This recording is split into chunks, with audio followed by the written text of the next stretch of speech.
Dios por esta alabanza, ¿verdad? Se percibe la presencia de Dios, la presencia del Espíritu Santo. Y pues bueno, en esa misma sintonía, en esa misma comunión, pues vamos a proceder a el mensaje del día de hoy, para que el Señor nos siga hablando, ¿verdad? Porque el Señor nos habla por medio de la oración, por medio de la alabanza, por medio del hermano que está ahí a un lado, por medio de la predicación, ¿verdad? Por medio de las circunstancias. El Señor nos está hablando constantemente y pues tenemos que afinar nuestros sentidos espirituales, afinar nuestro discernimiento para poder estar al corriente de lo que Dios quiere para nuestras vidas. Pues vamos a abrir nuestras Biblias en 2 de Pedro,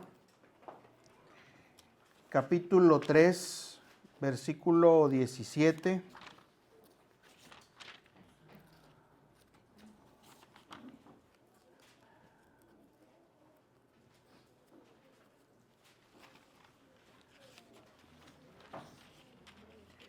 Y lo vamos a leer todos juntos,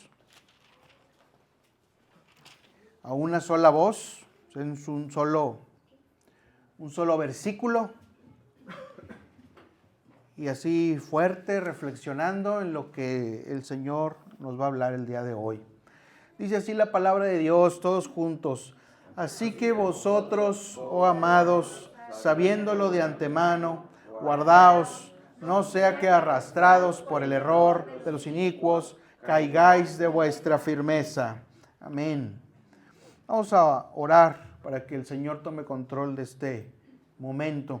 Señor, te damos gracias en este tiempo, Señor. Te damos gracias por esta alabanza. Te damos gracias por tu presencia, Señor, en el cual palpamos, Señor, discernimos, Señor, que estás aquí, Señor, porque dice tu palabra que donde 2 o 3 están reunidos en tu nombre, ahí estás tú en medio de ellos, Señor, y aquí pues hay más de 2 o 3 personas, Señor. Entonces tenemos la confianza, la certeza de que por medio de tu Santo Espíritu tú estás aquí presente, dirigiendo, Señor, tu iglesia, Señor.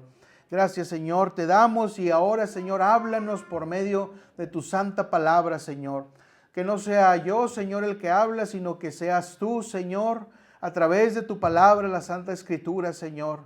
Padre Santo, Señor, que tu Santo Espíritu siempre nos acompañe y nos ayude, Señor, a discernir tu voluntad para nuestras vidas, Padre. Gracias te damos en el nombre de Cristo Jesús. Amén. Bueno, muy bien. Y pues fíjense que así como habla el pasaje que acabamos de leer, habla de, pues, guardaos, ¿verdad?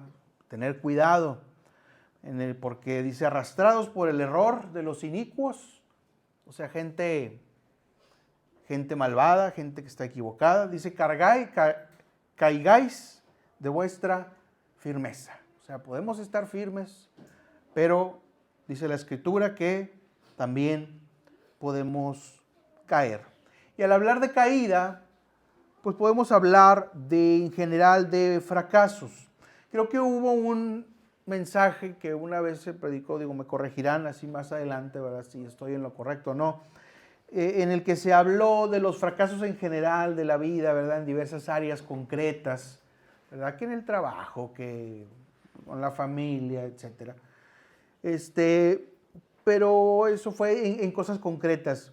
La idea ahorita es hablar de la posibilidad del fracaso en la vida cristiana. Porque aquí en la vida cristiana podemos fracasar en diversas cosas y el Señor nos puede, ayudar a aprender algo del fracaso de otra cosa, de alguna cosa de nuestra vida. Pero en general en la vida cristiana no está, diseñada para el fracaso. ¿Sí? Sucede, pero no es parte del plan de Dios que se fracase en la vida cristiana. Dios nos ha dado una provisión espiritual en el cual el Señor pretende que por medio de la obediencia y consagración a Él, pues el fracaso pues sea una posibilidad lejana en nuestras vidas, el fracaso en la vida cristiana. Entonces, debemos de estar alertas sobre aquellas cosas que nos pueden hacer naufragar en la vida cristiana. Porque si se fracasa en la vida cristiana, se fracasa más allá de una sola área concreta de la vida, y se afectan muchas áreas, ¿verdad?, de nuestra vida. Y entonces es importante por eso que estemos alerta, ¿verdad?, que estemos firmes, que estemos aguardando, que estemos alerta para no caer de nuestra firmeza. Dice el apóstol también en otra parte: el que piense estar firme, mire que no caiga. Y también habla de cuidad vuestra salvación con temor y temblor, ¿verdad? La salvación que ahorita gozamos en el nombre de Jesús, que somos hijos de Dios y lo declaramos por fe en Cristo, es algo que tenemos que cuidar con reverencia. No se trata de la pertenencia a una denominación, a una etiqueta religiosa, sino se trata de un compromiso vivo con una persona, y esa persona es Jesucristo. Entonces, pues Dios nos ha dado provisión para eso. Dios nos ha dado provisión para no fracasar en la vida cristiana. Para empezar, en 2 Corintios 5:17, dice el Señor: las cosas viejas pasaron, he aquí todas son hechas nuevas. Él es nuestro guía, y ese guía es infalible. En ese guía, que es el Señor, podemos confiar plenamente. Acompáñenme a un pasaje que está en Isaías. Les pido ahí disculpas de antemano porque ahora sí vamos a estar de un lado para el otro, ¿verdad? Entonces, pues les aviso de antemano, ¿verdad? Sobre aviso no hay engaño, ¿verdad? Así como dicen por ahí, ¿verdad? Isaías 35, versículo 8. Dice así la palabra de Dios: y habrá allí calzada y camino, y será llamado camino de santidad. No pasará inmundo por él, sino que él mismo estará con ellos. El que anduviere en este camino, por torpe que sea, no se extraviará. La provisión de Dios es suficiente. El Evangelio del Señor Jesucristo es suficiente. ¿Por qué debería de haber pobreza en nuestra vida cristiana cuando se ofrece abundancia libremente y se ofrece un camino seguro, un camino de santidad donde no pasa el inmundo, y que incluso el que anduviera en este camino, por torpe que sea, dice, no se extraviará? El que esté en el Evangelio de corazón, no importa que no sea una persona muy estudiada, no importa que sea una persona que tenga los 1000 títulos, dice la Escritura que si anduviere por ese camino, no se va a extraviar. Dice la Escritura también que el Señor proveerá para todas vuestras necesidades conforme a las riquezas en gloria en Cristo Jesús. Dice ahí, digo la referencia, Filipenses 4:19. Entonces Dios siempre ofrece socorro. Dios siempre ofrece la puerta, aunque la puerta sea estrecha. Dios siempre ofrece el camino. Sin embargo, las tentaciones existen. Las tentaciones se presentaron incluso en la vida del Señor Jesús. Conocemos la historia de cuando es tentado por el diablo, ¿verdad?, 3 veces antes de iniciar su ministerio, pero triunfó. Y en nuestra vida no va a ser la excepción. Vamos a enfrentar tentaciones. Tenemos en Cristo la suficiente fuerza para resistir las tentaciones. Cuando caemos en alguna tentación, se debe a debilidades o descuidos que deliberadamente hemos hecho a lo largo del tiempo que han debilitado nuestra posición en Cristo, que han debilitado nuestra vida espiritual. Por lo tanto, el fracaso en la fe, la caída en la tentación, nunca es por falta de provisión de Dios. Tampoco la caída en la tentación no es, como dicen algunos, ¿verdad? Pues todo pasa por algo, yo aprendo de mis errores. Pues sí, ¿verdad? Podrás aprender de tus errores, incluso de haber caído en una tentación, pero no había necesidad, ¿verdad? No era necesario pasar por eso y no era la voluntad de Dios que cayeras en una tentación que te aparte de la comunión con Él, porque Él nos ha proveído de todo lo necesario para resistir todas las acechanzas del diablo, para resistir y que estemos firmes en nuestra firmeza, valga la redundancia. Entonces se nos promete el poder suficiente para resistir la tentación. Acompáñenme a Judas, la carta de Judas, casi hasta el último antes del Apocalipsis. Judas solamente tiene un capítulo. Entonces, vayamos al versículo 24 de Judas.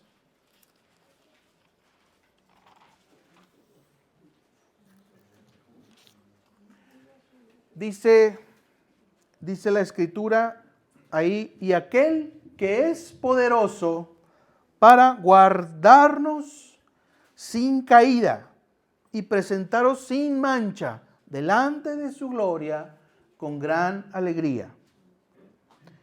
Dios es poderoso para guardarnos sin caída.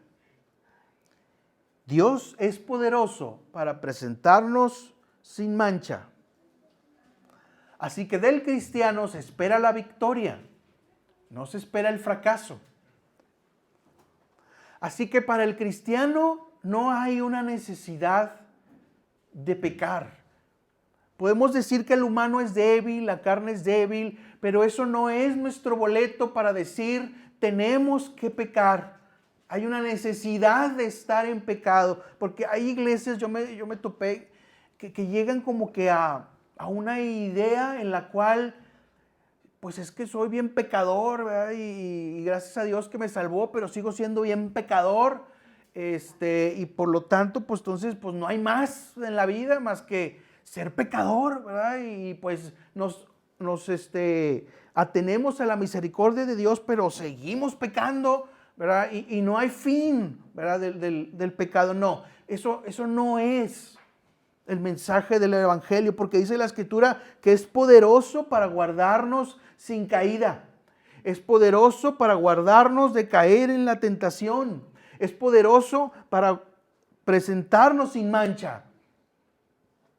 Entonces no hay necesidad de caer en la tentación. No hay necesidad de fracasar en la vida cristiana. No hay necesidad de estar pecando. Y ahora, ¿cómo se fracasa en la vida cristiana? Y voy a mencionar varios puntos, así rapidito. Tengo aquí 1, 2, 3, 4, 5, 6, 7, 8. 8 puntos, 9 puntos, perdón que recurre aquí a mi acordeón, ¿verdad? 9 puntos o características que hacen que fracasemos en la vida cristiana. El primero, más general, ¿verdad?, es apartarse de Dios. Pues, es lo más lógico. Pero para cuando alguien se aparta de Dios, es que ya ha pasado por varios procesos o va fructificando varias características que a Dios no le agradan. Y de ahí podemos dirigirnos a la terquedad. ¿Quién se caracteriza como terco? Digo, no levante la mano, ¿verdad? No se preocupe, ¿verdad? Pero ¿quién se caracteriza aquí como terco? La terquedad es la preferencia por aplicar nuestra propia sabiduría a la que viene de Dios, de lo alto. ¿Sí? Dice la Escritura en el Salmo 81:11, pero mi pueblo no oyó mi voz, e Israel no me quiso obedecer. ¿Quién es Israel ahora? Aquí estamos. Este es el Israel de Dios. Somos su pueblo. Entonces tenemos que guardarnos, como leíamos al principio, guardarnos de evitar no oír la voz de Dios y de evitar no obedecer al Señor. Porque Dios habla hoy. Dios habla a su pueblo. Los que estamos aquí somos su pueblo. Oye el día de hoy, hermano, la voz de Dios que te dice, que te advierte, mi pueblo no oyó mi voz y no me quiso obedecer. Entonces la terquedad forma parte de algo que, si lo vamos llenando el camino, puede llevarnos al fracaso en la vida cristiana. Otra cosa es el temor al hombre. ¿Y en qué sentido es esto? Lo vamos a ver a través de un versículo. Acompáñenme a 1 Samuel. Y aquí podremos ver un ejemplo de esto. 1 Samuel 15, versículo 23.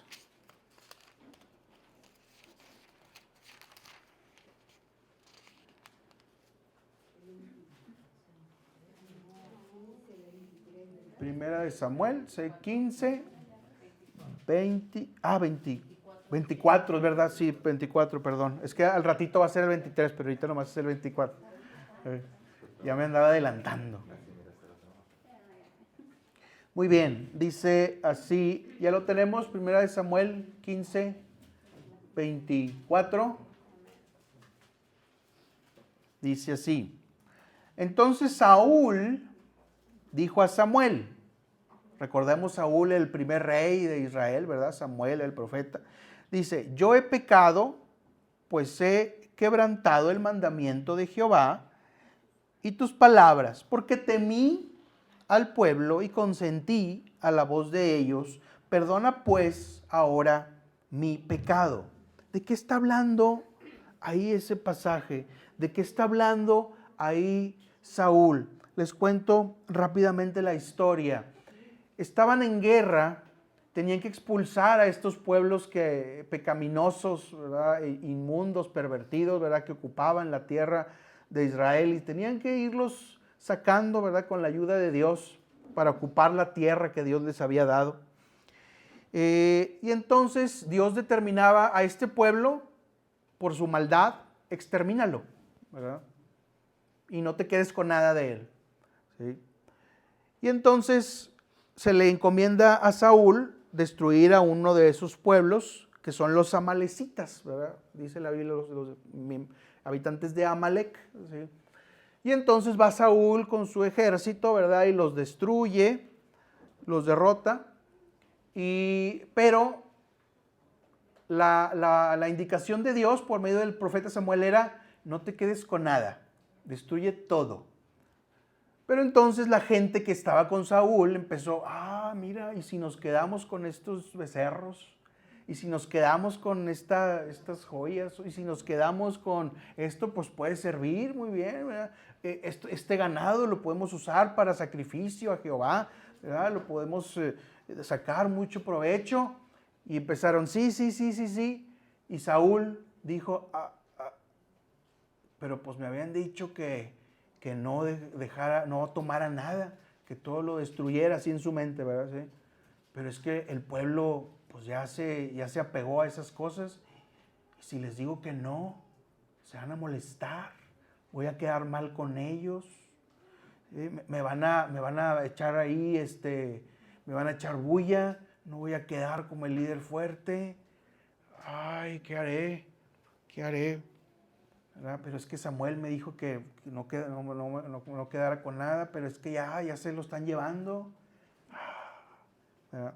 Y entonces pues Saúl decide ceder ante la presión grupal, ¿verdad? De la gente que ya estaba con contentamiento de haber tomado botín de la gente de Amalek que Dios les había ordenado que no tomaran. Sí. Y dice ahí, temor al hombre. ¿Sí? Habla de esta presión social a la cual nos enfrentamos día con día, ¿verdad? A la cual siempre la disyuntiva o complazco a mis amigos, o complazco a mi grupo, o complazco a mis camaradas, o complazco al Señor. O me enfrento a una vida de señalamiento, de soledad y de etiquetas, pero complaciendo a Dios, o me enfrento a una vida donde voy a estar rodeado de mis amigos, comillas, ¿verdad? Pero con el desagrado del Señor. Y muchísima gente hoy en día, incluso cristianos que caen de su firmeza, por eso deciden hacerle caso a la tendencia del hombre y a la presión social y grupal que existe en la sociedad por temor a ser señalados.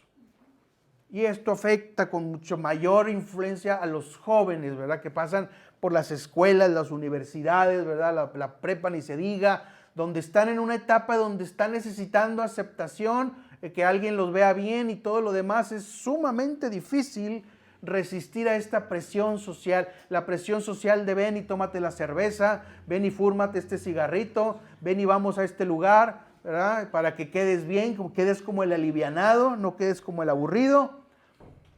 Pero el Señor tiene otros planes y nos da la suficiente fuerza para poder resistir la tentación y decir no, y no caer en lo que le pasó a Saúl. Y lo que le pasa a Saúl ahí que está registrado es para que nosotros aprendamos lo que no se debe hacer. ¿Sí? No es para que lo tenemos, por ejemplo, ay, mira, es que Saúl cayó, pues yo caí, pues ni modo, ya ves, mira, es bíblico, ¿verdad? No, está puesto ahí para que nosotros no lo hagamos, ¿verdad?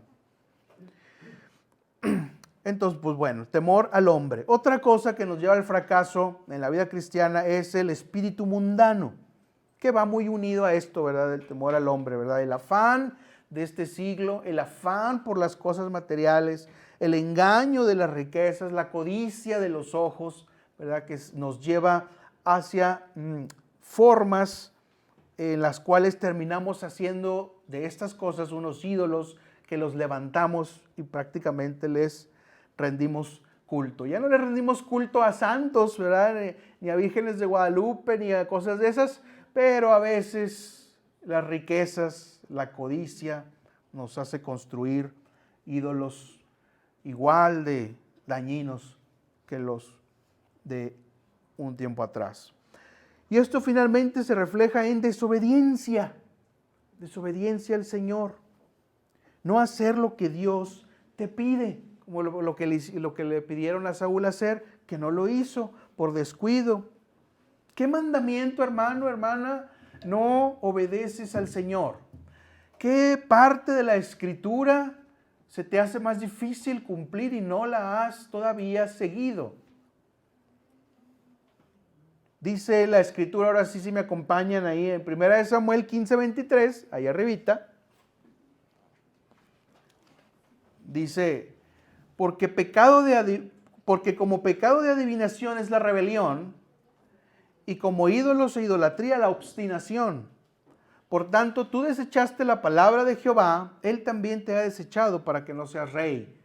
Eso le dice ahí a Saúl, por lo que había hecho, lo que acabamos ahorita de ver. Pero vean cómo lo compara. La rebelión, la desobediencia, lo compara con pecado de adivinación. Y la obstinación, la terquedad, como ídolos e idolatría. No, pero es que yo no soy hechicero, yo no practico la adivinación. Si estás en desobediencia, estás casi al nivel o prácticamente al nivel del pecado de adivinación. Si estás en la obstinación, estás prácticamente al nivel del pecado de la idolatría. Tan desagradable es para Dios una cosa como la otra. el peso espiritual de la desobediencia es muy grande. Y ya olviden así de que la obediencia ciega al pastor, etcétera, etcétera. No, es principalmente a la Escritura, ¿sí? A la palabra de Dios. Ahí está la obediencia donde todos nos tenemos que sujetar. Y es ahí donde luego la rebelión a la Escritura, a la palabra, a la voluntad de Dios es como pecado de hechicería, como pecado de adivinación. La soberbia, que de hecho la Escritura dice en Proverbios 16, 18 que la soberbia, antes del quebrantamiento es la soberbia y antes de la caída la altivez de espíritu. La soberbia es la receta para fracasar espiritualmente. En muchas otras cosas también, pero también en la vida cristiana. El que guarda soberbia se está acercando al borde del precipicio. Entonces guardémonos de la soberbia. Entonces se fijan cómo se va empedrando un camino en el que lo vamos construyendo y a veces imperceptiblemente, ni nos damos cuenta, pero ya estamos construyendo el camino hacia el fracaso. Viene también la negligencia en la oración. El dejar pasar. La filosofía de la negligencia. ¿Por qué batallamos para orar? Batallamos porque no tengo tiempo, porque llego muy cansado del trabajo, porque veo mucha tele, porque quiero entretenerme y quiero relajarme un momento, me canso, ¿verdad? Y se nos va el tiempo de la oración en medio de la poderosa inercia de la rutina. ¿Sí? Y no nos damos el tiempo para ser más diligentes, ¿sí?, en la cuestión de la oración, que sería lo contrario de ser negligente. ¿Sí? Pero finalmente la oración es la fuente de respiración de la vida cristiana. Cuando no hay oración, es como cuando alguien ya en el hospital, ¿verdad?, ya lo están entubando, ¿verdad?, porque ya casi no da el pobre pulmón ahí de esa persona. Así es la falta de oración a nivel espiritual. Autosuficiencia. En Apocalipsis 3:17 dicen las palabras de Jesús a la iglesia de la Odisea. Le dice: yo soy rico y me he enriquecido y de ninguna cosa tengo necesidad. Así dice Jesús que decía la iglesia de la Odisea. Soy rico y me he enriquecido y de ninguna cosa tengo necesidad. Estoy tranquilo. Hay personas que así dicen: es que yo no necesito ir a la iglesia porque yo estoy tranquilo. Como si ir a la iglesia se tratara, ¿verdad?, de solamente de personas que están así de plano en una situación, no sé, yo creo que se imaginan casi al borde de la locura, ¿verdad?, o del alcoholismo, de alguna adicción así completamente pesada. Sí, entonces, pues como yo no tengo esos problemas, entre comillas, ¿verdad?, estoy tranquilo, entonces yo no necesito. Entonces, eso es la autosuficiencia, también muy común en esta época. La incredulidad, ya para finalizar esta parte, ¿verdad?, por eso me he ido un poquito rápido, ¿verdad? La incredulidad, la duda incapacitante. Fíjense, hermanos, que la duda incapacita espiritualmente. No sé si han vivido esa parálisis que se da cuando quieres comprar algo y no te decides qué, ¿verdad? Así tengo 2 o 3 opciones. Ay, si compro esta, ay, pero es que quiero el otro. Pero compro el otro, ay, pero es que me hace falta el otro. Pero bueno, entonces ay, pero entonces, ay. Y no tienes el dinero para comprar las 3 cosas, ¿verdad? ¿Sí?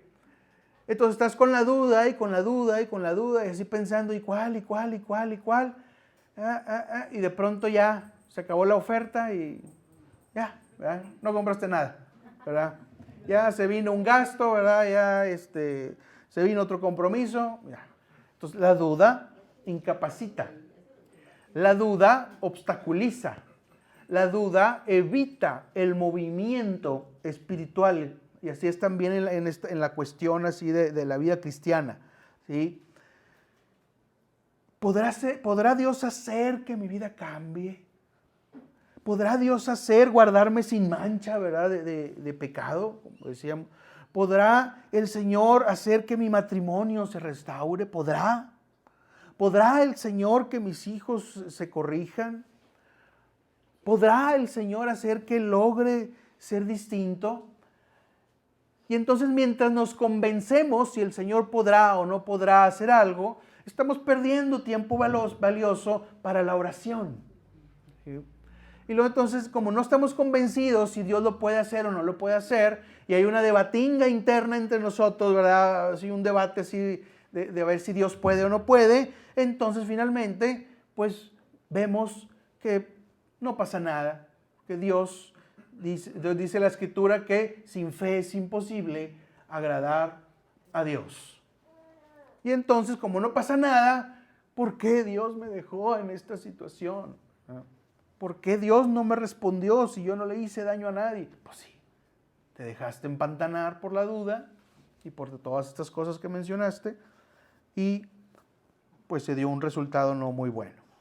Muy bien. Ahora, esto que mencioné rápidamente es como que las características que nos llevan al fracaso. Ahora ya cuando fracasamos en la vida cristiana, ¿qué es lo que sucede? Pues sucede, lo voy a decir esto ya más como una lista rápida, ¿verdad? Frustración, desaliento, egoísmo, esterilidad espiritual, tibieza, derrota, deshonra, cinismo.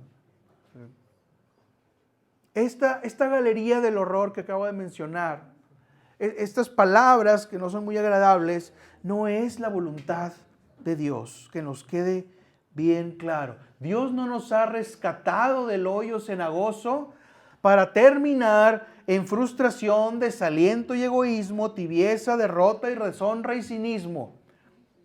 Eso no es la voluntad de Dios. Dios no nos ha sacado de Egipto, como al pueblo, para luego terminar en Babilonia. ¿Sí? Nos ha sacado de Egipto para terminar en la tierra que Él ha prometido, que fluye leche y miel, donde hay deleites espirituales, donde el Señor nos ha enriquecido con todas sus riquezas en gloria en Cristo Jesús, como dice la palabra. Acompáñenme a Apocalipsis, a ver si no está muy confuso. Primero esa primera cita es 2 en 1, Apocalipsis 2, 3, 4 y luego el 3, 16.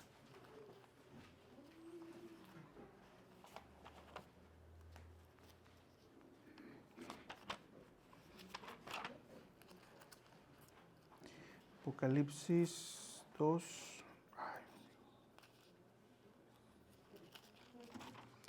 2, 3 y 4, y luego 3, 16. Dice así. Dice 3 y 4, capítulo 2 de Apocalipsis. Esto le dice a la iglesia, Jesús a la iglesia de Éfeso. Dice, y has sufrido y has tenido paciencia y has trabajado arduamente por amor de mi nombre y no has desmayado. Pero tengo contra ti que has dejado tu primer amor. Tu primer amor. Ay, pues, ¿qué es eso del primer amor? El primer amor es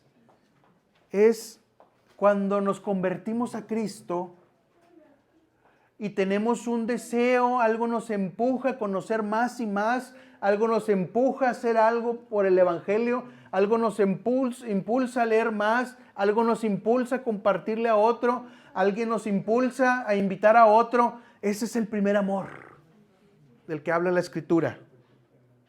No es el primer amor así de la onda vaselina, ¿verdad? Y así, ¿verdad? Qué triste es el primer adiós, ¿verdad? No. Es el primer amor espiritual. Entonces dice aquí Jesús a la iglesia de Éfeso que has dejado tu primer amor. Y podemos llegar a ser a tener una vida espiritual donde ya no está la fuerza del primer amor. Podemos llegar a ser una iglesia que ha perdido su primer amor. Y entonces nos volvemos una costumbre de domingo a domingo y se vuelve una especie de club social y nos saludamos, nos abrazamos, bien padre, sí, ¿verdad? Qué padre, sí, pero hasta ahí llegamos, ¿verdad? Hemos perdido el primer amor y es prácticamente pues, un fracaso en la vida espiritual. Luego Apocalipsis 3:16, pues ahí mismo está, ahí bien cerquita, dice así. Ahora es una frase que Jesús le dice a la iglesia de la Odisea, pero en esta misma idea dice, por cuanto eres tibio y no frío ni caliente, ojalá fueses frío o caliente, ay me trabé, es la primera, la de arriba, pero es el 16, ¿verdad? Sí, dice, pero por cuanto eres tibio y no frío ni caliente, te vomitaré de mi boca. No hay cristianos fríos. Más bien, no hay cristianos tibios. ¿Sí? No es compatible con el evangelio el cristiano tibio, que es casi esta misma idea de un cristiano que ha perdido el primer amor. Un cristiano tibio va a ser vomitado de la boca de Dios, aunque se oiga así medio dura la frase. No es la idea ser una iglesia que está detenida, que está pausada. No es la idea ser un hijo de Dios que llega a medias, que trata, pero no alcanza y que no consolida nada y que no se compromete con nada y que sigue la vida, pues ahí Diosito, ahí te encomiendo, ¿verdad? Mi vida y mi trabajo y se acabó y ya no puedo ver más allá de lo que el Señor me ha llamado a hacer. ¿Sí? Entonces, esto no es voluntad de Dios. Entonces, si hemos estado, hermanos, en alguna posición donde somos tibios, donde hemos perdido el primer amor, donde hemos sido incrédulos, donde hemos recolectado todas estas características que mencionamos de terquedad, desobediencia, apartarse de Dios, falta de oración, ¿sí? Tenemos un remedio. Hay un remedio que Dios pone para aquellos que desean recuperar su primer amor. Vamos a Oseas 14.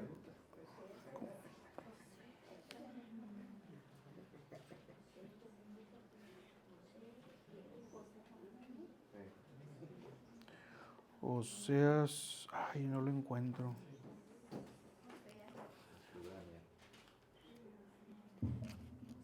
Ah, sí, ya. Oseas 14, del 1 al 4.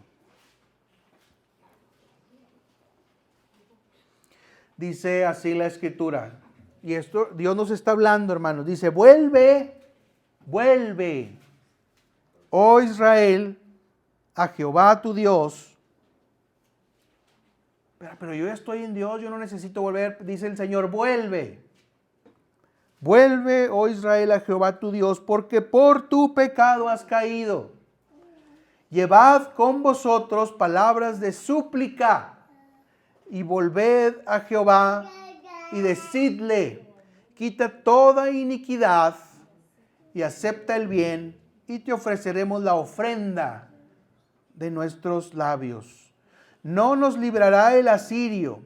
No montaremos en caballos, ni nunca más diremos a la obra de nuestras manos, dioses nuestros, porque en ti el huérfano alcanzará misericordia. Yo sanaré su rebelión, los amaré de pura gracia, porque mi ira se apartó de ellos. Volver al Señor.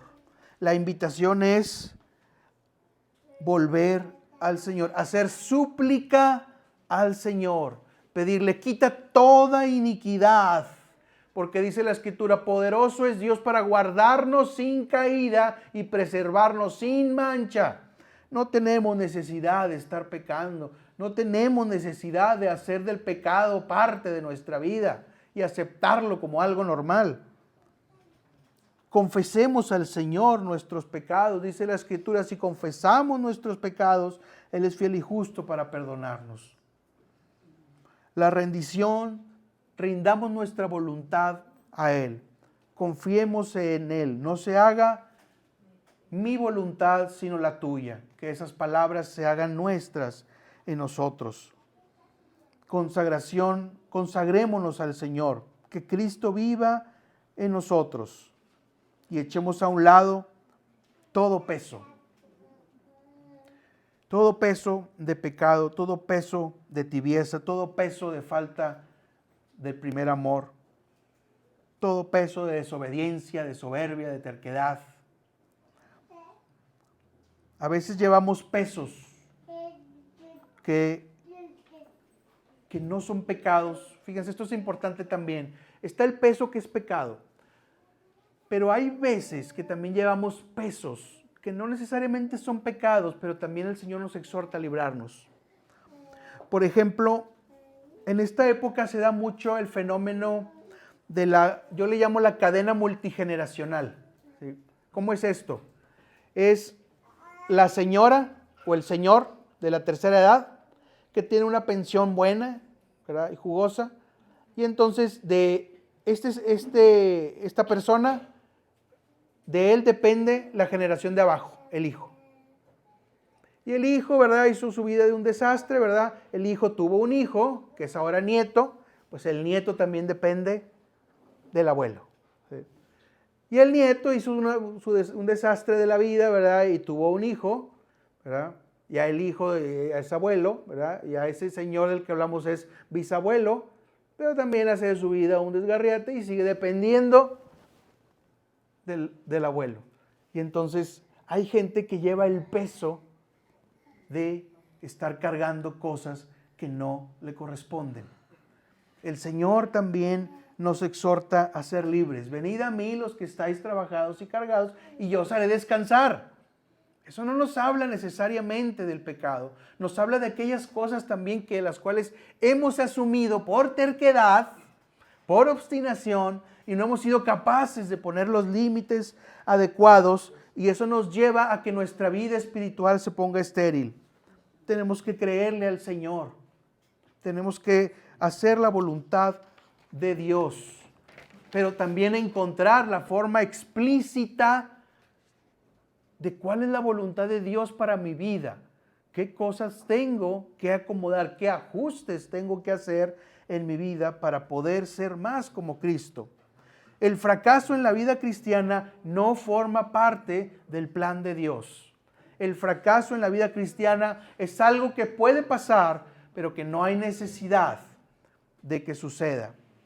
A veces podemos fracasar en cosas y a veces Dios permite que fracasemos en cosas, pero finalmente la idea del fracaso en la vida cristiana no es algo que nosotros tengamos que aceptar como normal.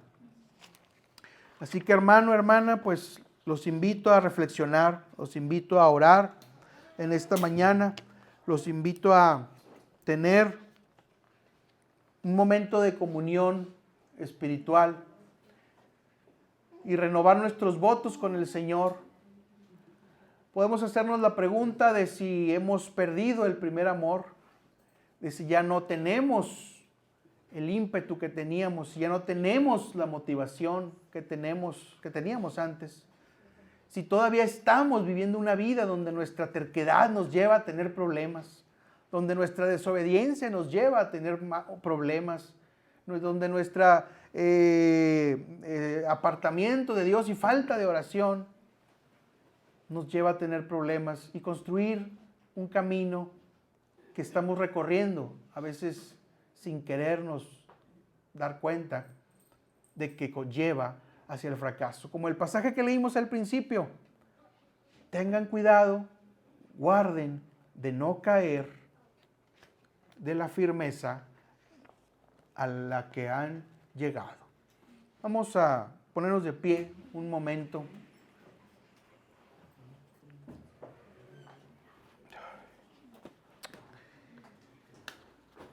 y vamos a orar.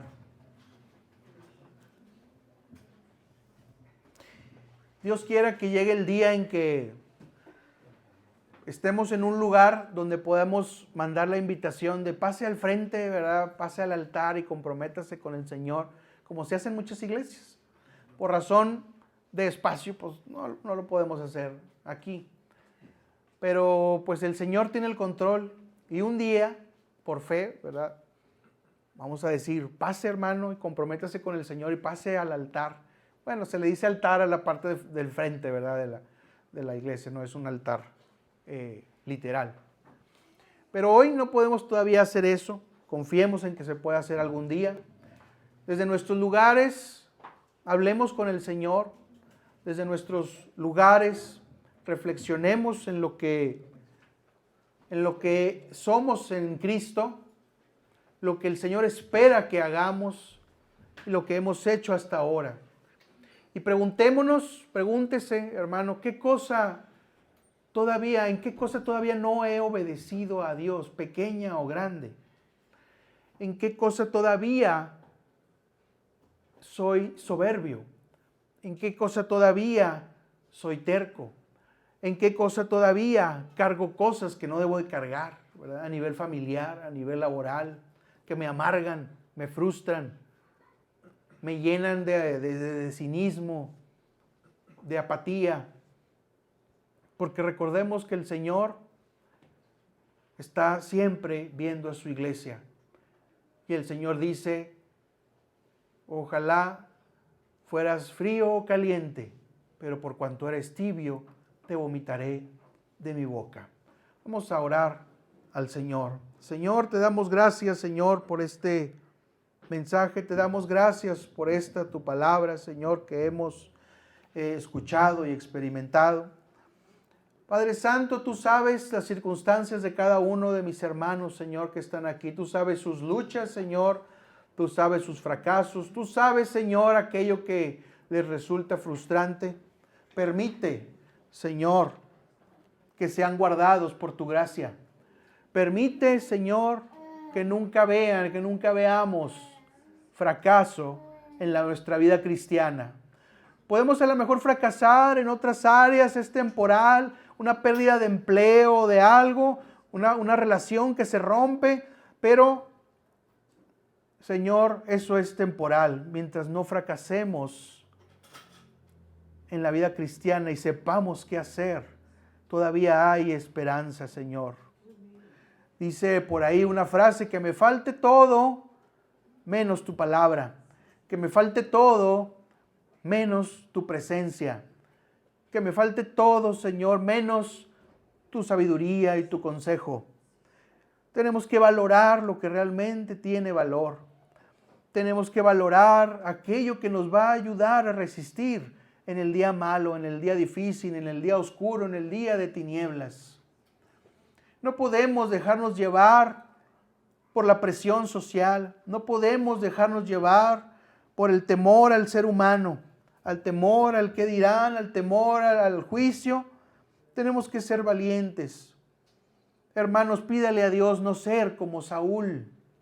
Muchas veces decimos, quiero ser como Abraham, quiero ser como Moisés, pero también la Biblia está para poder decir, Señor, no me dejes caer en el pecado en el que cayó tal o cual personaje. Que no seamos como Saúl, que se deja arrastrar por la presión social y grupal y querer agradar al hombre en lugar de a Dios.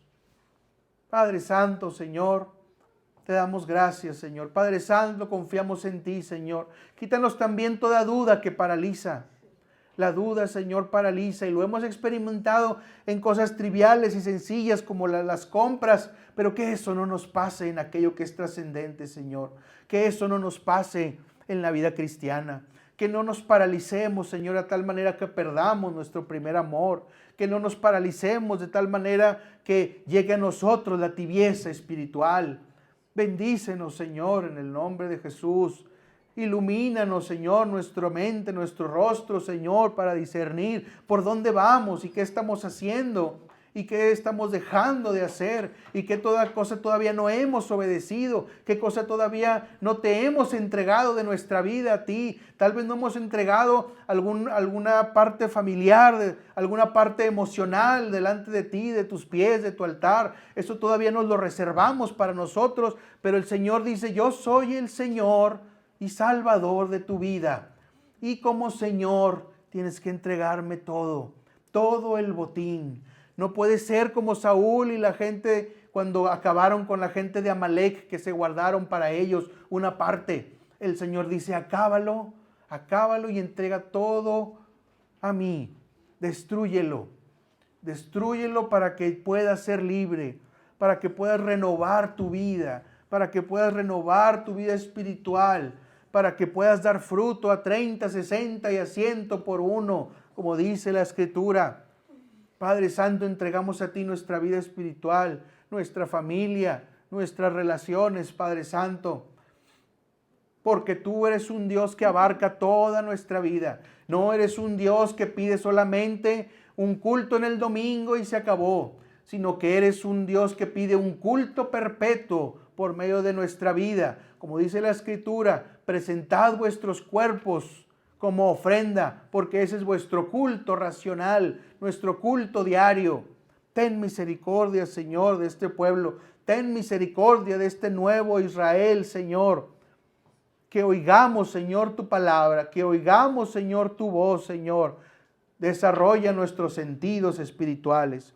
Gracias, Señor, te damos por todas las bendiciones recibidas. Gracias, Señor, te damos por estar aquí en tu presencia. Bendice todas las familias de la iglesia La Puerta Estrecha, Señor. Todos los padres, los hijos, los hermanos, los abuelos, los bisabuelos, los bisnietos. Bendice, Señor, a los que están, Señor, en sus trabajos. Que sean luz y sal, Señor, ahí en esos trabajos donde están, Señor. Bendice, Señor, las iglesias con las que tenemos comunión, Señor, en Estados Unidos, Señor. Permite, Padre, que podamos crecer, Señor, y poder, Señor, llevar el evangelio a más personas. Permite, Padre, que como pueblo tuyo crezcamos, Señor, más de lo que hemos llegado. Gracias, Padre, porque de ser un puñado, ahora ya somos más, Señor. Y vemos, Señor, que tu presencia, que tu bien, Señor, que tu favor está con nosotros.